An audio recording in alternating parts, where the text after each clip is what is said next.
T'as prévu d'aller en Californie, c'est l'heure de la review, je vous parle de mes 15 jours de road trip sur la côte ouest des États-Unis. Perso, j'ai fait mon départ de Los Angeles, vous allez voir qu'il y a vraiment plein de choses à voir. Moi, ce que je vous conseille, ça serait Santa Monica. Globalement, toute la vue sur la côte Pacifique et cette vibe un peu GTA V. Plein de surfeurs, plein de gens qui font du sport. Bref, j'ai vraiment kiffé l'ambiance. Peut-être qu'à l'inverse, je déconseillerais plus Beverly Hills, le Walk of Fame, là où il y a toutes les étoiles et tout. Je trouve ça un poil superficiel, c'est moins mon délire en voyage. Après, ça reste à voir, notamment le Hollywood Sign qui est vraiment...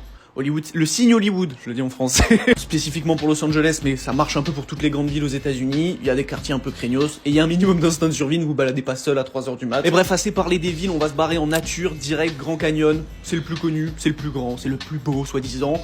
À mon goût, je le trouve un peu surcoté, voilà. Comme un peu tout le reste, forcément c'est mythique, donc c'est cool d'aller y passer une tête, mais je le trouve moins dépaysant que les autres parcs dont je vais vous parler. Deuxième monument de vallée, mon chouchou, c'est mon préféré. Ça transpire l'âme du Far West, tu regardes à 360 autour de toi, tu te crois dans un film de western, et ça reste un petit peu plus à taille humaine, même si c'est giga grand, tu peux un peu plus aller t'y perdre en 4x4. C'est aussi là-bas que j'ai pris les meilleurs clichés, donc vraiment je recommande. On enchaîne avec Bryce Canyon, qui pour le coup est ultra dépaysant, peut-être parce que je le connaissais pas avant d'y foutre les pieds, et avantage, il est accessible à pied. Vous avez sûrement vu des images de la file indienne là en zigzag.